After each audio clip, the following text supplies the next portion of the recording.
Гледате Дневникот на Сител. Во студиото со вас Иван Кузмановски. Добро вечер, ви благодарам што сте со нас. Ова се настаните кои го одбележаа денот. Власта и опозицијата утре на нова средба за договор на изборниот законник. Гаши поддржува електронско гласање и за диаспората и за дома. Кој го штител Газда Деко, собственикот на Пулс бил во редовна комуникација со инспекцијските служби и полицијата, откриваат пораките од неговиот телефон, презентирани во судница. Приведени двајца скопјани за пожарот кај Рампа. Поскапуваат горивата, бензините за денар, дизелот за 2,5. Опозицијата бара мерки, владата најавува диалог со трговците, добавувачите и производителите. Русија со нов напад на Украина пред НАТО самитот во Анкара. Во тема на денот вечерва за проблемите во главниот град разговарам со градоначалникот на Скопје Орце Ѓоргиевски. Останете со нас.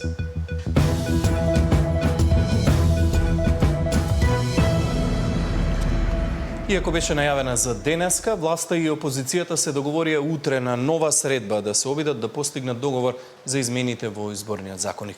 Во моментов официјално сите остануваат на своите позиции.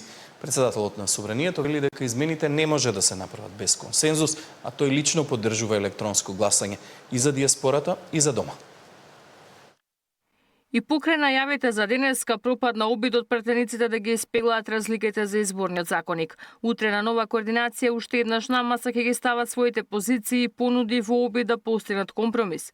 Сите страни кои се дел од процесот не отстапуваат од кажаното. Власта е подготвена за компромис, но само ако се дозволи електронско гласање на диаспората, а за опозицијата токму ова е главниот камен на сопнување, но и финансирањето на кампањата и бројот на изборни единици. Председателот на Собранието Африм Гаши на брифинг со новинари ги повика координаторите на пратеничките групи да се обидат да ги надминат различните ставови и да постигнат компромис за изборниот законник. За него прифатливо е електронското гласање на диаспората. Без консензус не можеме да го донесеме изборниот законник. Ги повикувам уште еднаш на договор и компромис да разговараат и да дојдеме до заедничко решение. Јас сум за гласање на диаспората преку електронско гласање.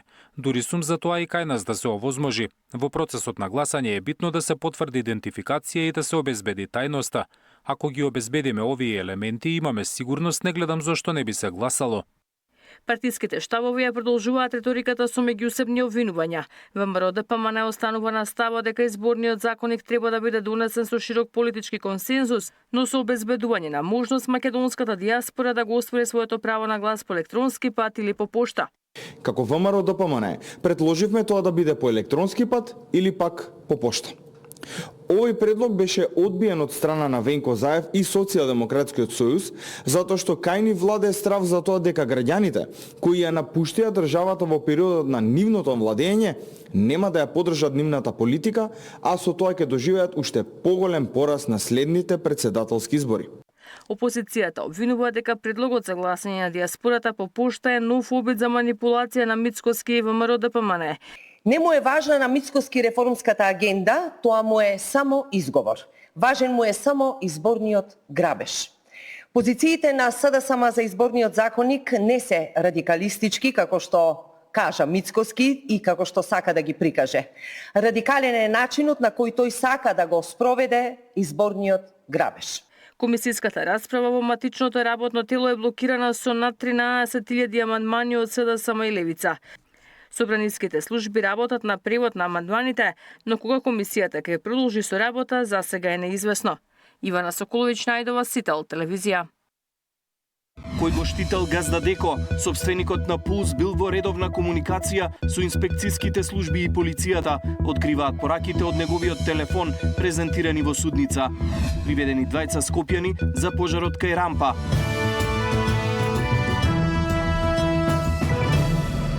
Доказите од телефонот на собственикот на дискотеката Пулс во Кочани, објавени во судницата во Идризово денеска, потврдија дека тој имал комуникација и со инспекторите и со полицијата. Во една од пораките, во комуникација со советникот во Министерството за економија, пишува: колку сум заслужил, толку испрати, зашто обвинителството тврди дека е мито од 226.000 денари во декември 2022 година, зашто му испратил и фотографија од уплатницата. Случајот го следи Зоран Јаневски. Собственикот на дискотеката Пулс, во која загинаа 63 лица, бил во редовна пријателска комуникација со инспекцијските служби и полицијата. Ова го откриваат пораките од телефонот на Дејан Јованов, кои денеска беа презентирани во судницата во Идризово. Тој редовно добивал дојави кога ќе има полициска рација во дискотеката и што ќе се контролира, а според пораките Јованов бил во блиска комуникација и со вработени од Министерството за економија, која ја подпишува лиценцата за работа, како и со вработени во Управата за јавни приходи. Во контактите од телефонот покрај името ја запишувал и функцијата на лицата, па така според презентираните пораки, Јованов водел комуникација со началничка инспекторка полицаец. Знаеш ли нешто? Мислам за оваа вечер нема ништо. Може утре вечер да има. Телефонот на собственикот на Пулс открил и комуникација со лица со кои во моментов ја дели обвинителната клуба. Службеникот од економија Джеваир Камбери во телефонот на Јованов бил запишан како Вили, а според пораките се договараат да ја завршат како што беше кажано во судницата онаа работа, без дополнително објаснување на која околност се водел разговорот. Потоа беше презентирана и уплатница на 226.000 денари за наводен подкуп, а според пораката, Камбери му вели на Јованов толку колку што мислиш дека сум заслужил. Во судницата беа презентирани и пораки од ноќта на 16 март, кога Јованов од својот син добива порака дека има рација во локалот Булевар од полицајци од Радовиш, кои како што напишал не се наши и дека ќе дојдат во дискотеката. Додава и дека Пулс се полн со малолетници и треба да се испразни. Пораките според родителите на загинатите деца отварале нови сомнежи, па прашуваат дали Пулс работел под постојана институционална заштита. Овие комуникации отвараат сомнежи дали постоела институционална заштита и влијание врз контролите и постапките. Воедно комуникациите помеѓу таткото и синот, Деко и Михаил, отвараат прашања за улогата на Михаил во работењето и одлучувањето. Беа презентирани и пораки кои ги разменувале членовите на обезбедувањето после пожарот, а во една од нив обвинетиот Мартин Георгиев напишал дека задната врата била нефункционална и половина час се обидувал да ја отвори удирајќи ја со метална маса. Зоран Јаневски, Сител телевизија. Медицинската документација за карактерот на повредите на малолетникот ќе биде клучна за постапката на обвинителството по кривичната пријава од МВР за насилство за насилниците кои избодеа 14-годишно момче во населбата Ченто. 2 недели по настанот, осумничените се уште се на слобода. По 2 недели се уште се на слобода напаѓачите кои избодеа 14-годишно момче во парк во Ченто. Откако беа сослушани во полициска станица, трите лица на возраст од 19 и 23 години се на слобода. МВР поднесе кривична пријава за насилство врз дете, дело за кое максималната казна е 3 години затвор.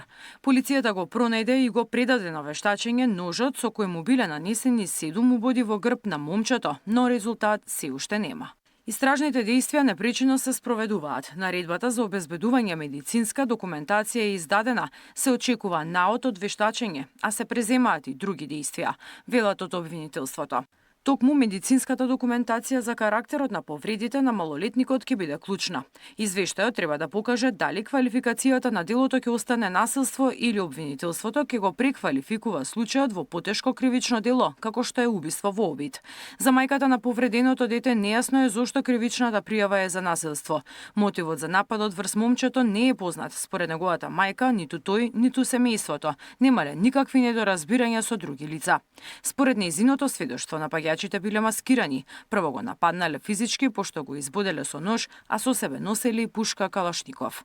За случајот со врсничкото насилство во аеродром, обвинителството и полицијата се уште работат на подготовка на пријавата. А и за избоденото момче во училиште во Ченто уште во месец мај поднесена била пријава од МВР, но се уште не е стигната во обвинителството. Миријана Давидовска, Сител телевизија.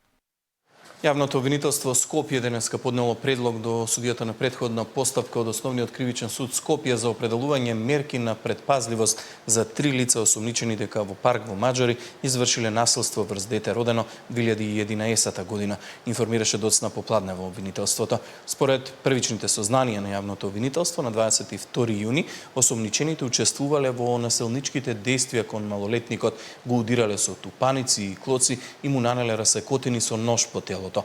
Предложените мерки вклучуваат забрана за напуштање на живеалиштето, односно престојувалиштето, обврска да се јавуваат повремено на определено службено лице или кај надлежен државен орган, привремено одземање на патна или друга исправа за преминување на државната граница, забрана за посетување на местото каде се случил кривично-правниот настан, забрана за приближување или воспоставување какви било контакти со оштетеното дете и со неговите родители. Во меѓувреме продолжуваат да се вршат вештачења на пронајдени траги и се преземаат други действија за прибирање докази, велат од јавното обвинителство. Две лица од Скопје на возраст од 34 и 39 години се уапсени за вчерашниот пожар кај рампа во центарот на Скопје, во кој еден пожарникар се здоби со повреди. Според пријавата од МВР, ќе одговараат за предизвикување на општа опасност. Осомничени се дека околу 16 часот предизвикале пожар во напуштен објект на булевар Македонија во Скопје.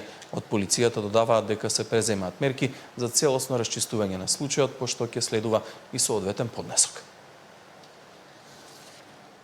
Вчера во 17 часот и 30 минути во Скопје на подрачјето на центар полициски службеници од секторот за внатрешни работи Скопје ги лишија од слобода СА и ИХ, двајцата од Скопје, поради постоење основи на сомнение за сторено кривично дело предизвикување општа опасност, односно затоа што на 5 јули оваа година околу 16 часот предизвикале пожар во напуштен објект на булевар Македонија во Скопје, при што еден пожарникар се здобил со повреди, а две противпожарни возила биле оштетени. Се превземаат мерки за целосно расчистување на случајот, пошто ќе следува соодветен поднесок. Нов модел на мобилизација договорија Дирекцијата за заштита и спасување и доброволните противпожарни друштва. 120 лица секој ден, во секој момент треба да бидат подготвени за распоредување на пожарите, а целта е професионалци да делуваат на терен, тогаш кога ќе има потреба.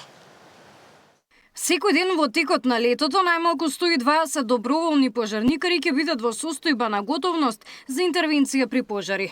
Нов модел на мобилизација денеска беше договорен меѓу Дирекцијата за заштита и спасување и доброволните противпожарни друштва.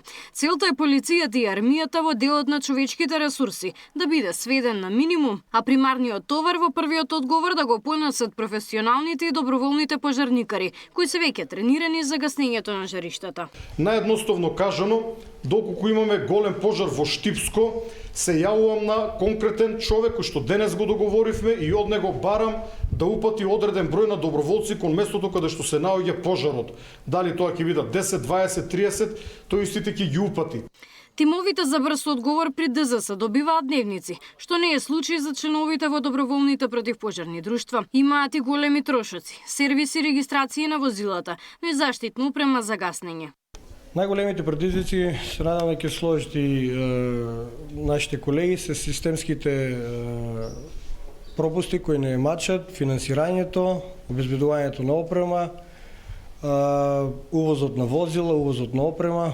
Овде сме одоночени, плаќаме данок и мислам дека сето тоа треба сериозно државата се зафати да ги отклони сите овие препреки кои и tekako ни создаваат проблем во нашето работење. Со ребалансот на буџетот Ангело вели дека ќе добие доволно пари за да бидат платени и доброволците ангажирани преку тимот за брзо распоредување. Во Македонија има регистрирано над 100 доброволни противпожарни друштва, но само 10 се поподготвени како со човечки ресурси, така и со возила и опрема. И тие присуствуваа на денешниот состанок во ДЗС. Во Македонија од почетокот на месецов е прогласена кризна состојба, а издадена е забрана за движење во шуми. Габриела Лескова, Сител телевизија.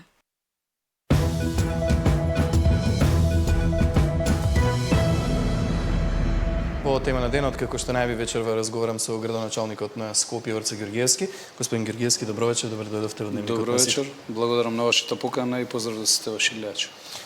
Денеска во 10 часот во Министерството за транспорт, според објавените официјални податоци, биле отворени понудите од последниот тендер за набавка на 150 електрични автобуси, откако претходниот пропадна. Имате ли информации што се случува со овој тендер? Дали има интерес? Пристигнати ли се доволен број на понуди? Ќе може ли да се направи избор? Па не можам да дам детали денеска.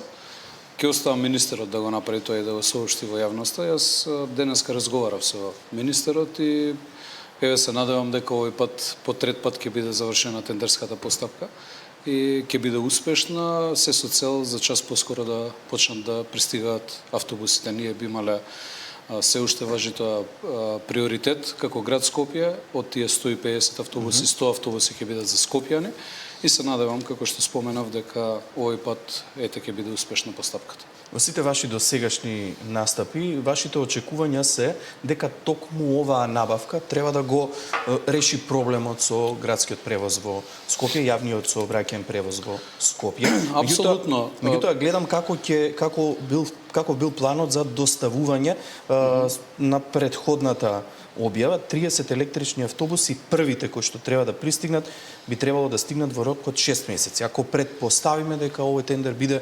успешно се заврши постапката, тоа значи дека ние првите автобуси би ги добили идната година, така? Затоа, не, па 6 месеци имаме до крајот на година. Прво кога сме кај месеците, второ повторно ми кажал дека би остел простор министерот да го соопшти тоа во детали во јавноста. Ние ќе имаме една заедничка пресконференција, секако доколку е успешна оваа постапка. Она што е многу важно и сакам да го истакнаме дека, еве ако земеме хронолошки наназад гледано, пред мене градоначалникот не обезбедил ниту еден автобус. Значи има неколку автобуси, 4 мислам дека беа или 5, кои што се донации во цел свој мандат. Градоначалникот пред градоначалничката пред мене обезбедил на крајот на својот мандат 20 на автобуси. Градоначалникот кој што бил претходно во 2 последователни мандати, господинот Трајановски, со поддршка на владата, како што тоа секогаш се случува кога ВМРО ДПМН е на власт, тогаш градот и граѓаните добиваат автобуси, обезбедил автобуси после 2,5 години од својот мандат.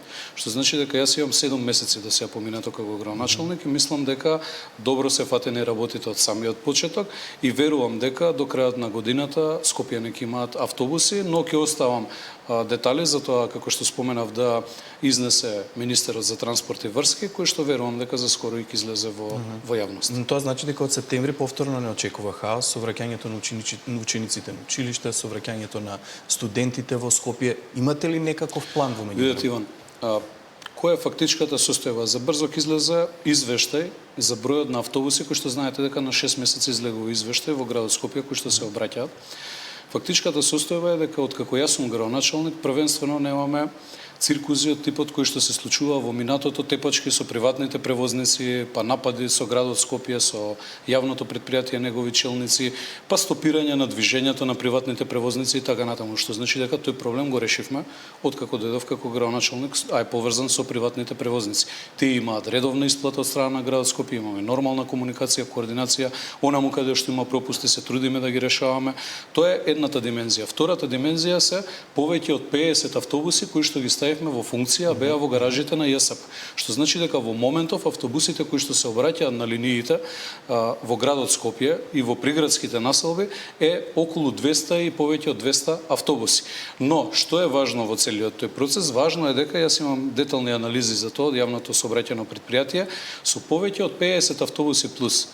Ние на основ на потрошено гориво и по основ на сервиси имаме заштеда од околу 1 милион евра за 6 месеци. Што значи дека драматично сме ја подобриле состојбата во ЈСП, дали е тоа доволно и дали е услуга која што граѓаните ја заслужуваат? Не, но целиот проблем треба да се реши кога ќе стигнат новите автобуси. Паралелно, целосно го одглавивме процесот за БРТ. И таму ќе имаме процес на набавка на 40 нови автобуси. Освен што ќе се гради коридорот, односно трансферзалата каде што ќе се движи БРТ, односно брз рапид транзит системот од Ѓорче Петров до Ново Лисиче, се обезбедуваат уште 40 на автобуси кои што ќе се обраќаат на таа траса, ќе бидат нови еколошки автобуси. Тоа го најавувате дека треба да почне до крајот на годината. Да, до крајот на годината, што значи дека почнете со работа на терен. Да. Кога најреално би очекувале да стапи во функција, да биде искористен од скопјани? БРТ-то? БРТ. До крајот на мојот мандат ќе биде ставен целосно во функција. Добро, ние може би порано, но јас секогаш роковите ги давам реално за разлика од ние зборуваме нели за брзо решение кое што би помогнало на скопјани. Брзото решение е набавката на 100 новите автобуси кои што еве очигледно ќе бидат следната година. Кога последен пат сте влегле во автобус на пред 10 на ден превоз и како сте задоволни од условите во автобус на ЈСП или на приватен?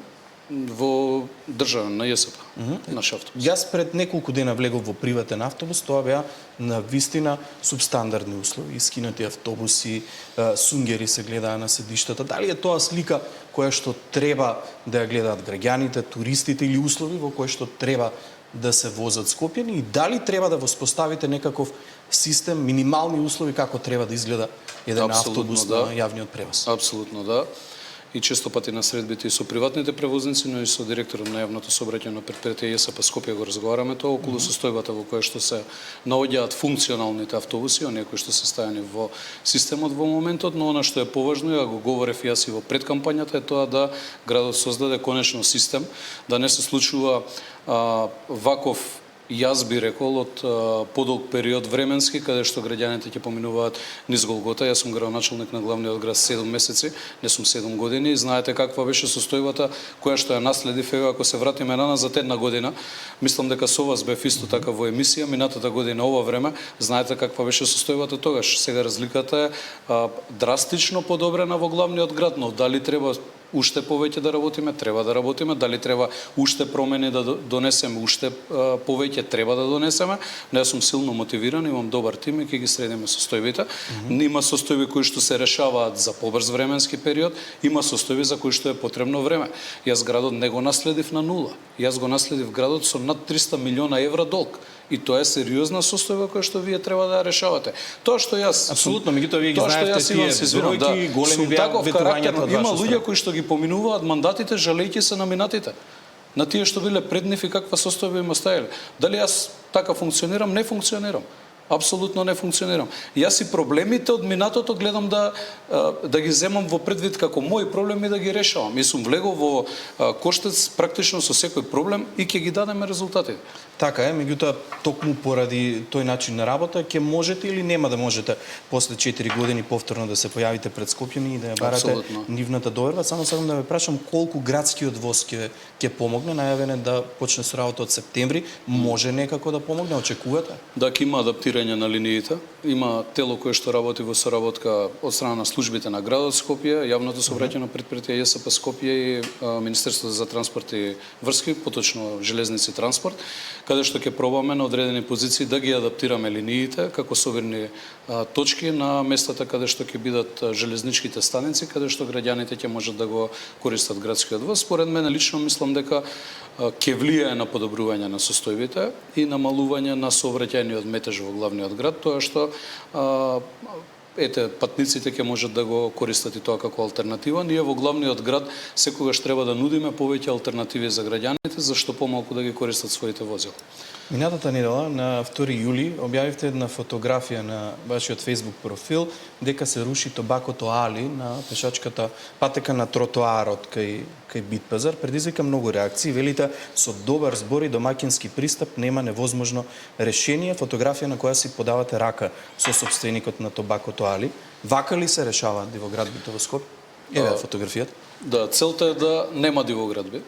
И еве ноќеска е тргнато и на Тобако друго кое што беше после Тобако Али, кое што 15 на години исто така оневозможуваше користење на велосипедска и пешачка патека таму. И знаете како, мојот успех е во тоа да постигнам целта после толку години. 15 години ние се сеќаваме дека таму полицајци се удираа во пајаци, граѓаните беа оневозможени да функционираат нормално, една низа на сообраќајки имаше поради застанување на одредени возила таму и никој не можеше да го отстрани Тобакото. Јас сум тој градоначалник кој што го отстрани Тобакото. Може да има поделени мислења, но јас ја постигнав целта. Таму не постои веќе Тобакото Али, не е блокиран преминот за патници. Од друга страна, целиот тој потек, целта ни е да се исчисти до крај и да биде нормална велосипедска и пешачка патека која што граѓаните безбедно ќе ја користат. Тоа го правам за граѓаните и ќе успеам во тоа. Ќе има ли постапки по однос на големи градби, габаритни објекти кои што се дивоградби во Скопје или ќе одиме со монтажни објекти кои што? Јас со сите општини имам склучено меморандум за соработка.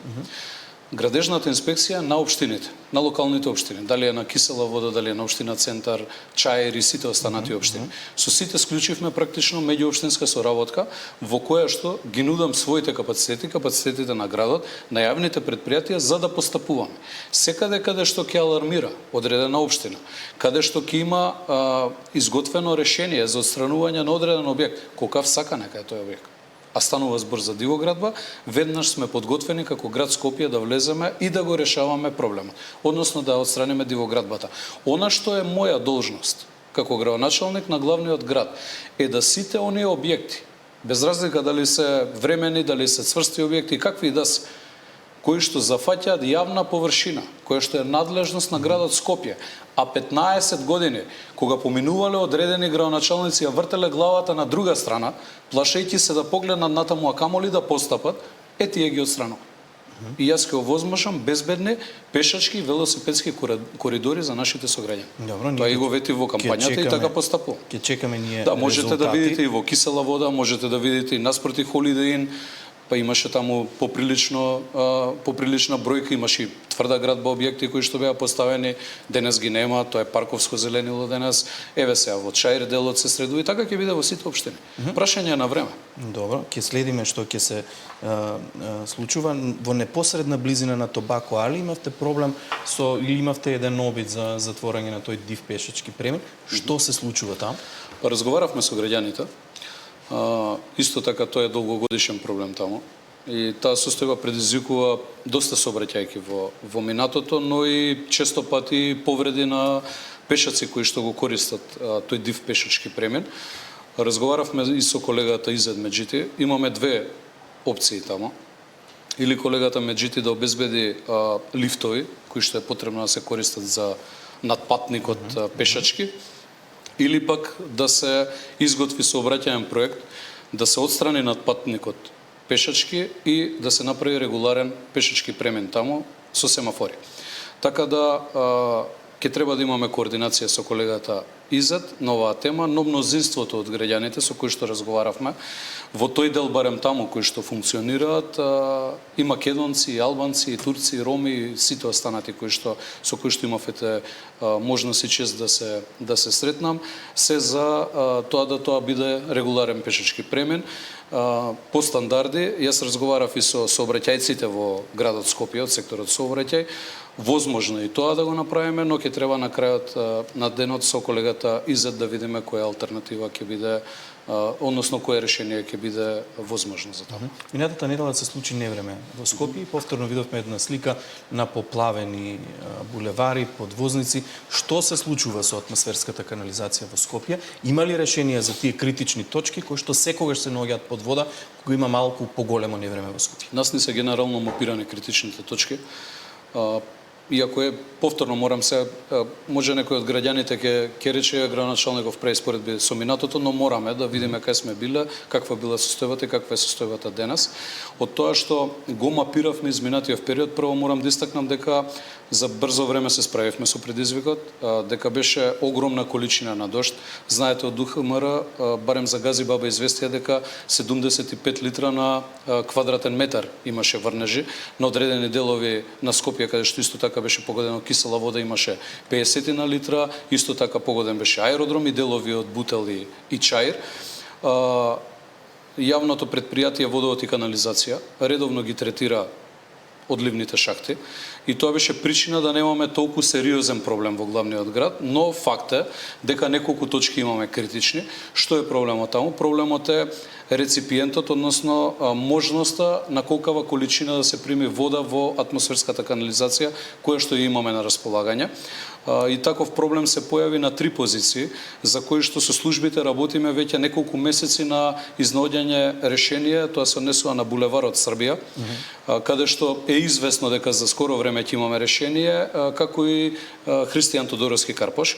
Тоа беа 2 од 3 точки каде што имавме сериозен проблем и третата точка каде што реално не постои можност да најдеме решение, затоа што излезот е, толкав е капацитетот на излезот на атмосферската канализација, тоа е делот кај Изгет кој што се поплави, но каде е суштината? Суштината е да бидеме подготвени. Секаде во светот се случува и ние во регионов имавме имавме поплави од ваков тип изминатиот период често пати и бевме сведоци како и останати метрополи од регионов се соочуваа со ваков, можеби и некој со поголем проблем, но брзо интервениравме на местата каде што бевме свесни дека ќе се случи ваква работа, затоа и проблемот траеше некаде 20, некаде 40 минути, но за 40 минути веќе беше овозможено нормално функционирање, беа стационирани повеќе возила на водовод и канализација, поточно цистерни, но и на нашата противпожарна бригада, кои што помогнаа за скоро време да го решиме ние предизвикот.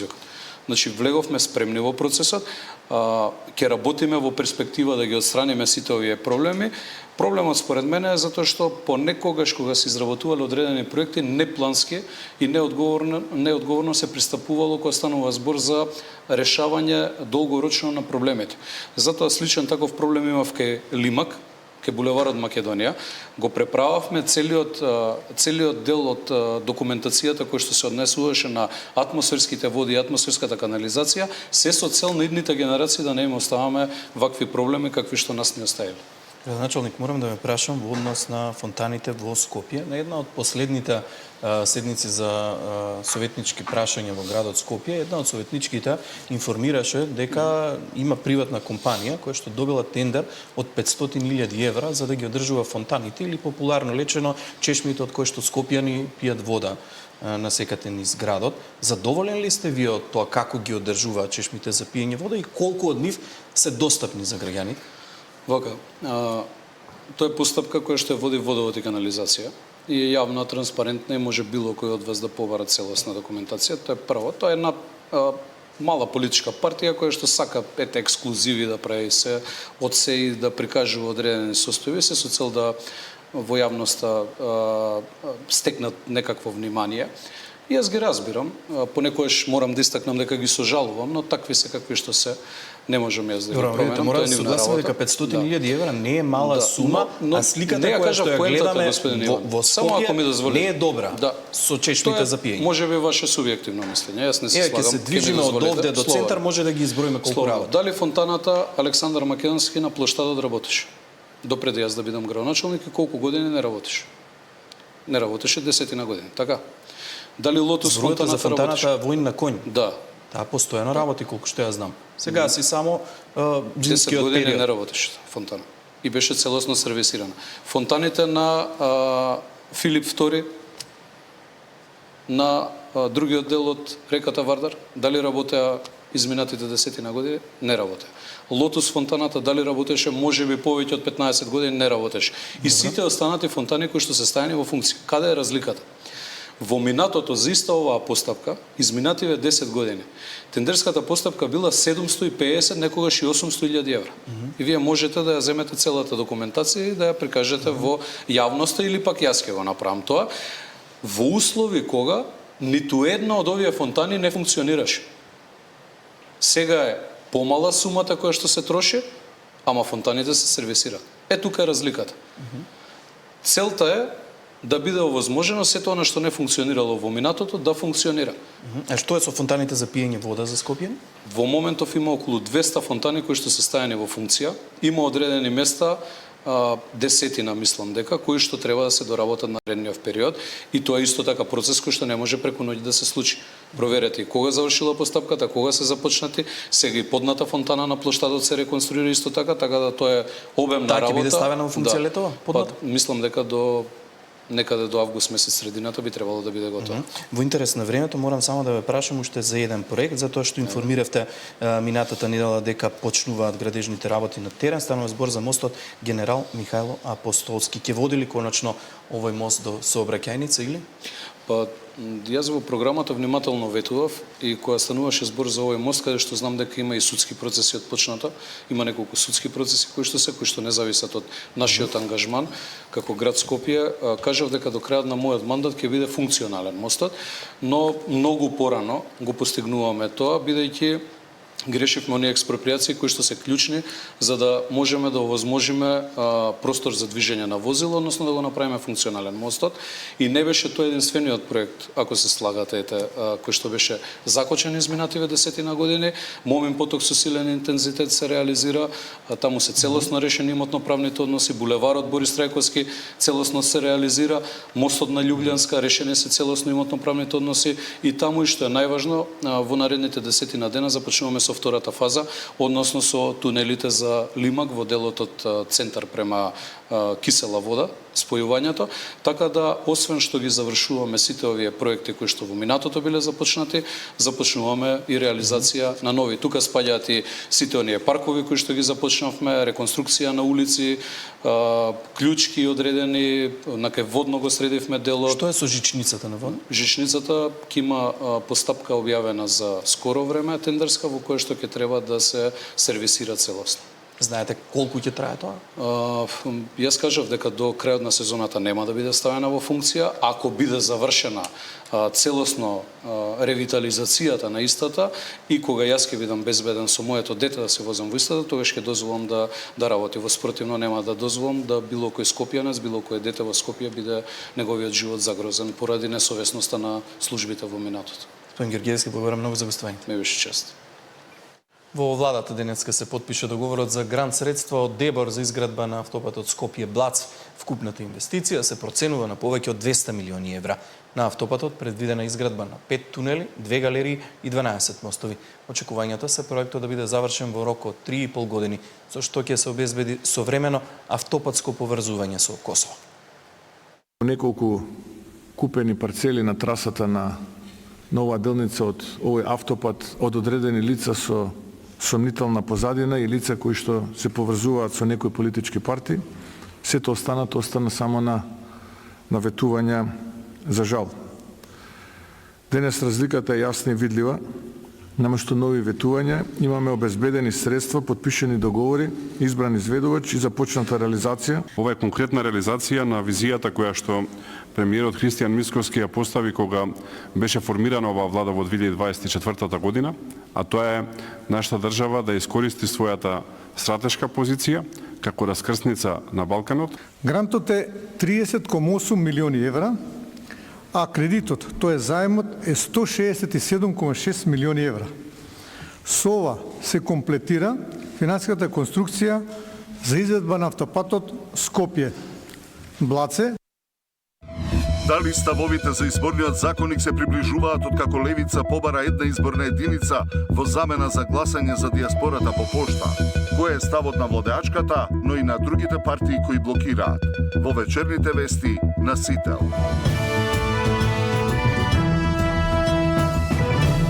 По продолжение